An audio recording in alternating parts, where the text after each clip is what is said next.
गर्मियों की दोपहर थी। मैं अकेली बैठी एक कमरे में लाइट वालों को कोस रही थी। इस सितम की गर्मी में भी 3 घंटे की लाइट भागी हुई थी। रात को भी गर्मी से सो नहीं सकती थी और अब सोने का इरादा किया था, लाइट चली गई थी। मुझे अपने हालात और इस गरीबी पर बहुत गुस्सा आ रहा था। सुना था कि इस इलाके में लाइट नहीं भागती, लेकिन हम तो एक गरीब आबादी में रहते थे। पता नहीं हमारे हालात कब बदलेंगे। मैं इन्हीं सोचों में गुम थी कि दरवाज़ा बजने की आवाज़ आई थी। जैसे ही मैंने दरवाज़ा खोला, सामने खड़ी 40 साल की औरत को देखकर मैं हैरान रह गई थी, क्योंकि मैं उसे अच्छी तरह जानती थी। वो और कोई नहीं थी, मेरे पति की मालकिन थी। उसका हमारे दरवाजे पर क्या काम था और यहाँ पर क्यों आई थी? ये सोच में पड़ी हुई थी कि कहीं मेरे पति से कोई गलती तो नहीं हो गई। मेरा पति एक हफ्ते से कहीं दफ्तर के काम की वजह से दूसरे शहर गया हुआ था और 2 दिन बाद उसे लौटना था। मेरे पति की मालकिन में मेरे चेहरे पर घबराहट देखी तो एक हल्की सी मुस्कुराहट के साथ कहने लगी, आप मुझे अंदर आने के लिए नहीं कहेंगे?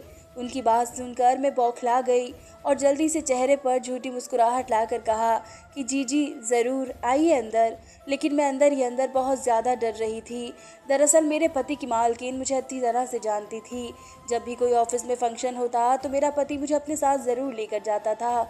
ऐसी कोई दावत नहीं होती थी जहां मैं अपने पति के साथ नहीं होती थी, और इसलिए उनके ऑफिस के तकरीबन ज़्यादा लोग मुझे जानते थे। और यही वजह थी कि मैं भी उनकी मालकिन को पहचानती थी। लेकिन इतनी बड़ी कंपनी की मालकिन का हम जैसे गरीब लोगों के दरवाजे पर आ जाना बहुत ही अजीब गरीब बात थी। और जिस अंदाज में वो आई थी, ऐसा लगता था जैसे कि बहुत ही ख़ास बात करने के लिए आई हो। मैंने उसे अपने छोटे से ड्राइंग रूम में बिठाया और अपने घर की हालत पर शर्मिंदा होने लगी। पहली बार मुझे अपनी छोटे से घर की ख़राब हालत पर शर्म आ रही थी और ऊपर से लाइट भी नहीं थी। गर्मी से बुरा हाल हो रहा था और गुस्सा भी आ रहा था कि मैं हैदर को कब से कह रही थी कि घर को ठीक करा देंगे, और वह अगला साल हमारी ज़िंदगी में आने का नाम नहीं ले रहा था। सैलरी आने से पहले ही खर्च हो जाया करती थी और हालात थे कि बदल ही नहीं रहे थे। हैदर की मालकिन मरियम मुझे बहुत गौर से देख रही थी। कभी मेरी घर की हालत को देखती और कभी मुझे, और फिर हंसने लगती। मुझे उनके हाव भाव समझ में नहीं आ रहे थे। मैंने उन्हें पहले पानी दिया और फौरन अपने पति के बारे में पूछा कि सब कुछ ठीक तो है ना, आप इस तरह अचानक हमारे घर आई? मेरा सवाल सुनकर वो हंसने लगी और कहने लगी, बेफिक्र रहो, हैदर को कुछ नहीं हुआ है। क्या मैं आपके दरवाजे पर नहीं आ सकती हूँ? आपको मेरा आना बुरा लगा है? मैंने नाम में सिर हिलाया। मैं अपने पति की मालकिन को कैसे नाराज़ कर सकती थी? उन्होंने कहा, आपका घर बहुत छोटा है, इसे मरम्मत की ज़रूरत है। आप काम क्यों नहीं करा रहे हैं घर का, बल्कि इस घर पर पैसा लगाने की बजाय दूसरी जगह घर क्यों नहीं सोच रहे हो? मरियम बेगम की बात सुनकर मुझे हंसी आ गई और मैंने हंसकर कहा, हमारी इतनी औकात कहाँ है कि हम इतने अच्छे इलाके में नया घर लेने की सोच सके। हम तो घर की मरम्मत करने की सोच रहे हैं और वह भी मुमकिन नहीं हो पा रहा। मेरी बात सुनकर मरियम बेगम ने मेरी तरफ देखा और कहने लगी, क्या तुम्हें बड़े घर की ख्वाहिश नहीं है? क्या तुम्हें अच्छी ज़िंदगी नहीं जीनी है? पता नहीं वह मुझसे इतने बेमकसद सवालात क्यों कर रही थी। मुझे तो उनके आने की वजह भी समझ में नहीं आ रही थी। मेरा पति उनके यहाँ पर एक अच्छी पोस्ट पर था, लेकिन उनका हमारे घर पर आना बहुत ज़्यादा हैरान करने वाली बात थी। खैर, उनकी बात सुनकर मैं कुछ लम्हे के लिए खामोश रह गई थी और फिर हसरत भरे लहजे में जवाब दिया, बड़े घर की ख्वाहिश किसे नहीं होती है? औरत चाहती है कि उसकी ज़िंदगी में सारे काम और सहूलियत मौजूद हो, लेकिन हर किसी की किस्मत में सब कुछ नहीं होता। मेरी और हैदर की शादी को 1 साल होने वाला है और इसी 1 साल में हमने सिर्फ और सिर्फ मुसीबत ही देखी है। इतनी अच्छी नौकरी होने के बावजूद भी हम बहुत ज़्यादा परेशान होते हैं, क्योंकि हैदर ने शादी पर बहुत ज़्यादा कर्ज ले लिया था और अब तक हम उस कर्ज को ही चुका रहे हैं। इसी दौरान हैदर की माँ का भी बीमारी से देहांत हो गया था, तो उन पर काफ़ी पैसा लग गया था, तो हम बहुत ज़्यादा कमज़ोर हो गए थे। ना चाहते हुए भी मैंने मरियम बेगम को अपनी दुख भरी कहानी सुना दी थी, जबकि मैं उनके आगे अपना भ्रम रखना नहीं चाहती थी। मरियम बेगम, फ़िक्र मत करो, मैं यहाँ तुम्हारी मुश्किल का हल देने ही आई हूँ। अगर तुमने सही रास्ता चुन लिया तो तुम्हारी ज़िंदगी में ऐसा आराम हो जाएगा। सब कुछ तुम पर ही डिपेंड करता है, तुम क्या चुनोगी अपने लिए। मरियम की बात सुनकर मैं बहुत ज़्यादा हैरान हो गई थी। ऐसा मेरे लिए क्या लेकर आई थी वो, जिसे मेरे दिन बदलने वाले थे, और वह हमारे लिए इतना क्यों कर रही थी? उनकी कंपनी में तो बहुत सारे नौकर काम करते थे, क्या वह सबके घर जाकर ऐसे ही उनकी मुश्किल हल किया करती थी? मुझे सोच में गुम देखकर मरियम बेगम ने चुटकी बजाई और कहने लगी, तुमने तो हल सुनने के लिए भी इतना टाइम लगा लिया, फैसला कैसे करोगी? जिंदगी में वही इंसान कामयाब होता है जो सही वक्त पर सही फैसला कर सकता है। मैंने मुस्कुरा कर कहा, जी ज़रूर बताएं, क्या हाल है आपके पास? मैं तो यही चाहती हूँ कि सब कुछ ठीक हो जाए और हैदर भी सारी मुसीबतों से बाहर निकल जाए। मरियम बेगम ने मुस्कुरा कर मेरी तरफ देखा और कहने लगी, मैं अपनी आधी कंपनी तुम्हारे नाम कर दूंगी, तुम्हारी सारी मुसीबत दूर हो जाएगी और मैं अपना बंगला भी तुम्हारे नाम ही कर दूंगी। उसकी बातें सुनकर मैं उसे देख रही थी। मैं ये सोच रही थी कि मेरे पति की मालकिन पागल तो नहीं हो गई है। मैं उसे आंखें फाड़ फाड़ कर देखने लगी। वो कहने लगी, मैं सच कह रही हूँ, मैं वाकई आधी कंपनी तुम्हारे नाम कर दूंगी और बहुत बड़ा बंगला भी तुम्हें तोहफे में दे दूंगी, बल्कि तुम्हें अपने साथ अपने ही बंगले में रख लूंगी। मुझे लगा क्यों मेरे साथ मजाक कर रही हैं, लेकिन उनके चेहरे पर ऐसी संजीदगी छाई हुई थी जैसे कि वह किसी बड़ी डील की वजह से हमारे यहाँ पर आई थी। मैंने हकलाते हुए पूछा कि आप अपनी आधी कंपनी मुझे क्यों देंगी? मेरी बात सुनकर वह हंसने लगी और कहने लगी, अब तो तुमने ठीक सवाल किया है। मैं तुम्हें बताती हूँ कि तुम्हें यह सब किस कीमत पर मिलेगा। दरअसल तुम्हें मेरे साथ एक डील करनी होगी। समझ लो कि मैं तुम्हारे यहाँ पर एक सौदा करने के लिए आई हूँ। अगर तुम्हारी मर्जी हो तो ये मेरी और तुम्हारी ज़िंदगी का बेहतरीन सौदा होगा। मैं तो उनकी पूरी बात सुनने के लिए बेताब होने लगी थी। मैं तो ख्वाब में नहीं सोचती थी कि बैठे बिठाए इतनी अच्छी डील मिल सकती है। मैंने सोच लिया था कि वह जो भी कहेंगी हाँ कर दूंगी, और उसके बदले जो मेरे सामने मरियम बेगम ने डील रखी, वह सुनकर तो मेरे पैरों तले से ज़मीन निकल गई थी। आपका दिमाग खराब है, 40 साल की उम्र में ऐसी बातें कर रही है। मेरे चेहरे के बदलते तासरात देखकर मरियम बेगम कहने लगी, नाजिया जज्बात से नहीं दिमाग से काम लो, तुम्हारे होने वाले बच्चों का नसीब बन जाएगा। कब तक यही इस तरीके से गरीबी में ज़िंदगी गुजारोगी? मैंने कोई ऐसी गलत बात तो नहीं कही है जिसकी वजह से तुम नाराज़ हो? सोचो तो सही, तुम्हें आधी ही कंपनी मिल जाएगी, रहने के लिए एक बड़ा सा बंगला होगा और ज़िंदगी के सारे ऐशो आराम तुम्हें मिलेंगे। तुम सारी दुनिया की सैर कर सकोगी, तुम्हारे पति पर भी तुम्हारा हक होगा, लाखों में खेलोगी। तुम इससे ज़्यादा और क्या चाहिए?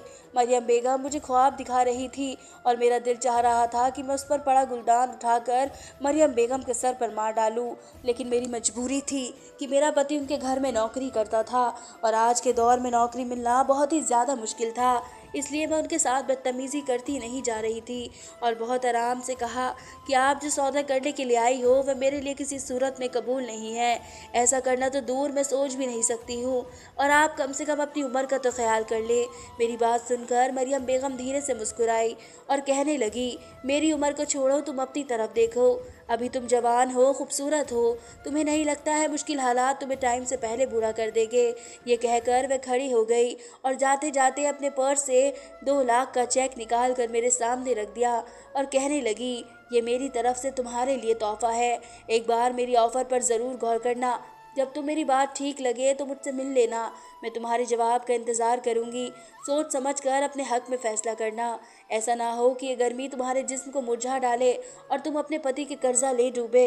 2 लाख का चेक देखकर मेरी आंखें फटी की फटी रह गई, जो मेरे नाम पर बनाया गया था, और मैंने इतना ज़्यादा पैसा एक साथ नहीं देखा था।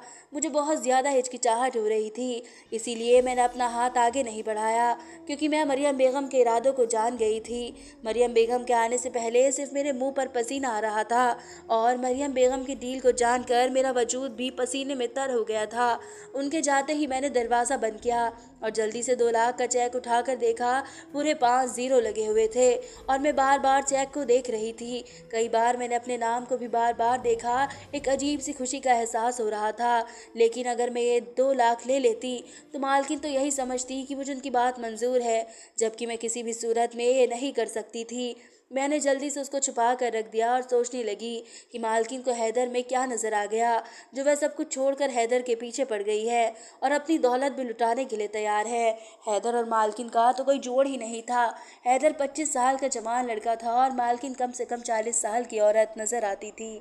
मैं सोचकर हंसती, किसी को उम्र के बीच में आकर मेरे पति से मोहब्बत हो गई है।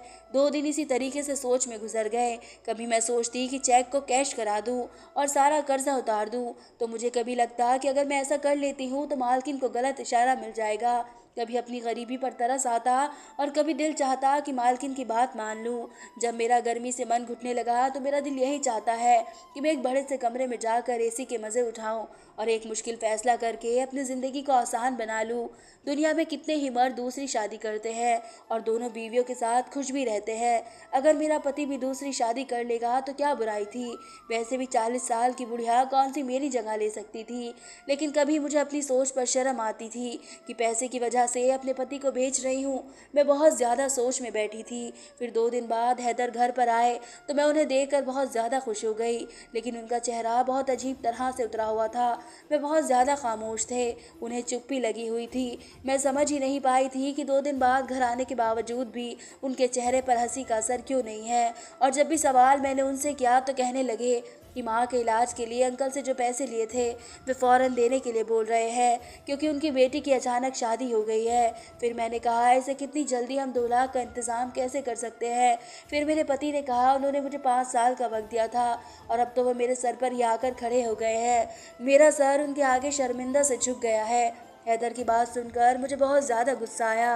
मैंने कहा, अपने अंकल को सुनाया क्यों नहीं। जब 5 साल का वक्त दिया था तो अभी आने की क्या ज़रूरत है। जब 5 साल हो गए तो हम दे देंगे। मेरी बात सुनकर हैदर ने मेरी तरफ देखा और कहने लगे, बड़ी अजीब बात करती हो तुम भी।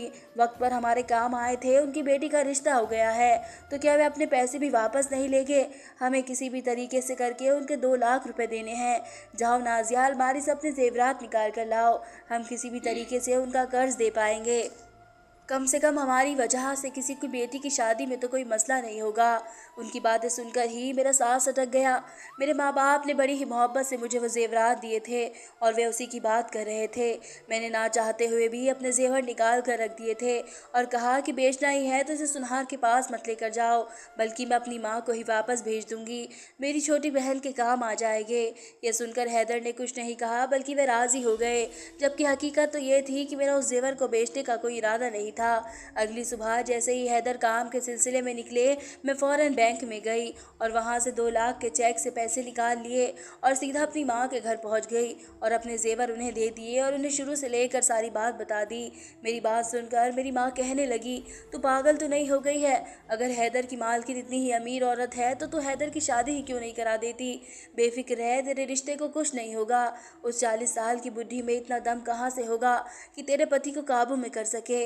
वैसे भी हैदर तो तुझसे मोहब्बत करता है तो उसकी आधी जायदाद अपने नाम लिखवा ले। हैदर तो उसे कुछ ही दिनों में छोड़ देगा और फिर तेरे सब हो जाएंगे। मेरी माँ ने बड़ी चालाकी से मुझे समझा दिया था।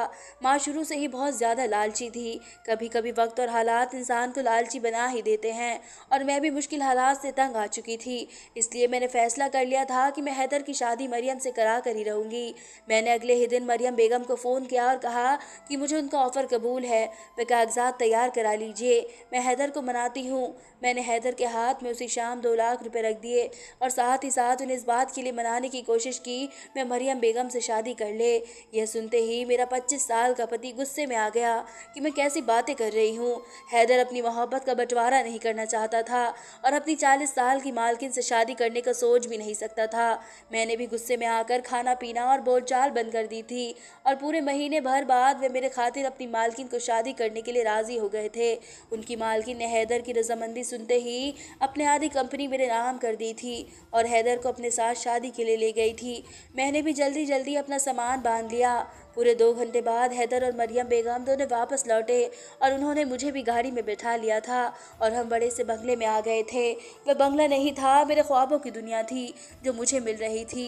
मैं तो खुशी से दीवानी हो रही थी। कभी मैं मरियम बेगम की शक्ल देखती तो कभी हैदर की। वह बिल्कुल खामोश सा था और मरियम बेगम के चेहरे पर खुशी नज़र आ रही थी और महसूस हुआ कि ये खुशी सिर्फ कुछ ही दिनों की मेहमान है, क्योंकि हैदर काफ़ी टाइम तक मरियम बेगम के साथ नहीं रह सकता था।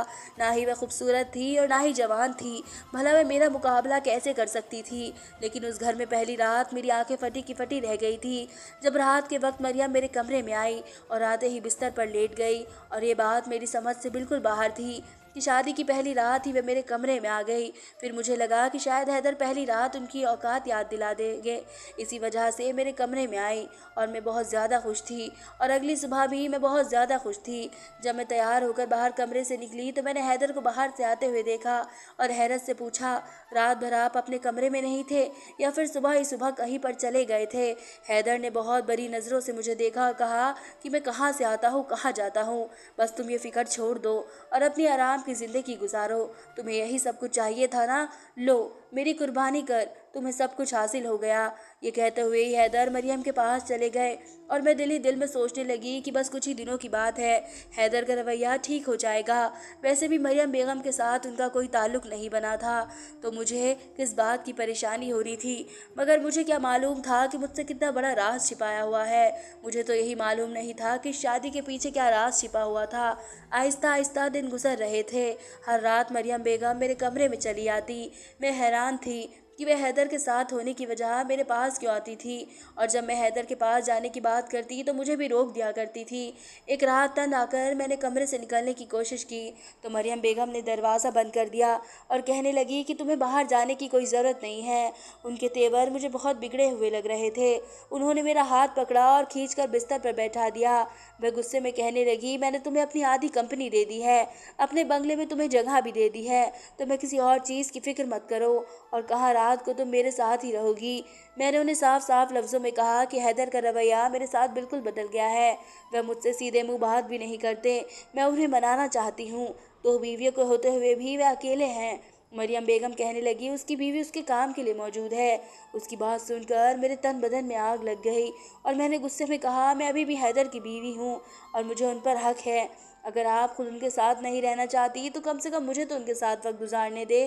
तन्हा सारी रात क्या करते होगे? मेरे कमरे में आने का क्या मकसद है आपका? मेरी बात सुनकर मरियम बेगम कहने लगी, उसकी जवान और खूबसूरत बीवी उसके साथ है तो मैं उसकी फ़िक्र करने की कोई ज़रूरत नहीं है, और यहाँ मेरे साथ इसी कमरे में रहा करो। उसकी बातें सुनकर मेरे कदमों तले ज़मीन निकल गई थी और मैंने गुस्से में कह दिया, आप और मैं तो हैदर के साथ नहीं हैं, तो आप किस जवान बीवी की बातें कर रही थी? गुस्से की निगाहों से मुझे देखा और कहने लगी, मैं हैदर की बीवी नहीं हूँ बल्कि उसकी सास हूँ।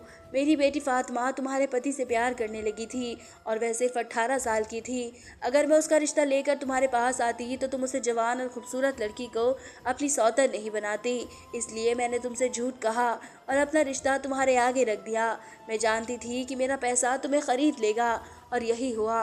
तुमने यही सोचकर अपने पति की शादी मुझसे करा दी कि मैं तो बूढ़ी औरत हूँ, उसके दिल में जगह नहीं बना पाऊंगी। लेकिन हैदर की शादी मुझसे नहीं हुई है बल्कि मेरी बेटी से हुई है और वह पूरी तरह तुम्हारी जगह ले चुकी है। मरियम बेगम की बातें सुनकर मैं गुस्से में पागल हो गई थी। उन्होंने मेरे साथ बहुत बड़ा धोखा किया था। मैंने तो ये सोचकर कि शादी मरियम बेगम से करने की हामी भरी थी कि वह मेरी जगह नहीं ले सकती है, लेकिन उन्होंने तो अपनी जवान बेटी को मेरी जगह दिलवा दी थी। मैंने गुस्से में उन्हें धक्का दिया और दरवाज़ा खोलकर सीधा करके कमरे में पहुंच गई। वह कमरे में अपनी बीवी के साथ मौजूद था। मैंने कहा कि अभी इस वक्त इस लड़की को तलाक दो। मुझे मरियम ने नहीं, तुमने भी धोखा दिया है। तुमने मुझे क्यों नहीं बताया कि तुम्हारी शादी मरियम बेगम से नहीं बल्कि उनकी बेटी से हुई है, और इसी वक्त इनको तलाक दो। हैदर गुस्से से मेरी तरफ देखा और एक ज़ोरदार तमाचा मारा मेरे चेहरे पर। तुम्हारे लिए शादी खेल और तमाशा है और कुछ नहीं है। मैं किसी भी सूरत में फातिमा को तलाक नहीं दे सकता हूँ। वह मेरी बीवी है। अगर तुम छोड़कर जाना चाहती हो तो जा सकती हो। वैसे भी तुम मेरा सौदा कर चुकी हो। तुमने मुझे मेरी ही नज़रों में झुका दिया है, लेकिन फातिमा ने मुझे बहुत ज़्यादा इज्जत दी है और मुझे सराखों पर सजाया है। वह मेरे साथ गरीबी में रहने के लिए तैयार है, लेकिन तुमने तो थोड़ी सी ही मजबूरी ही रास्ता बदल लिया। तुमने अपने पति को पैसों के लिए बेच डाला है। हैदर के लहजे में मेरे लिए नफरत थी। मैं उसे महसूस कर सकती थी। ऐसा लग रहा था कि जैसे मेरे सर पर आसमान गिर पड़ा हो। मैंने अपने घर को बर्बाद कर दिया था। सभी फातिमा ने मेरा हाथ पकड़कर अपने पास बिठाया और पानी का गिलास दिया। वो एक जवान और खूबसूरत लड़की थी जिसे देखकर कोई भी अपना दिल देता। मैं मुझसे कहने लगी कि आप मुझे अपना लीजिए, मैं कभी आपके साथ कोई बुरा काम नहीं करूँगी। हम दोनों मिलकर हैदर के साथ एक ही घर में खुशी खुशी ज़िंदगी गुजार सकते हैं। मैं तो पूरी तरह टूट कर बिखर चुकी थी क्योंकि हैदर की आंखों में अपने लिए नफ़रत देखी थी, और ये नफ़रत सिर्फ़ और सिर्फ मेरे लालच की वजह से ही आई थी। मैंने फातिमा के आगे हाथ जोड़कर कहा कि अपनी सारी दौलत वापस ले लो, लेकिन मुझे मेरा पति वापस लौटा दो। मगर फातिमा ने साफ इनकार कर दिया था कि वह किसी भी सूरत में नहीं छोड़ेगी। फिर मैं ही हार गई थी और फातिमा को अपनी सौतन मांगने के लिए तैयार हो गई थी। फातिमा एक पढ़ी लिखी लड़की थी, उसने मेरा हक नहीं मारा और हैदर को मजबूर किया कि वह बराबर से मुझे भी हक दिया करे। आज मैं और फातिमा हैदर एक ही घर में रह रहे हैं। धन्यवाद दोस्तों। उम्मीद करती हूँ आप सबको मेरी कहानी पसंद आई होगी, और अगर आप मेरे चैनल पर नए हैं तो प्लीज़ मेरे चैनल को सब्सक्राइब करना ना भूलें। मिलते हैं नई कहानी के साथ, तब तक के लिए धन्यवाद।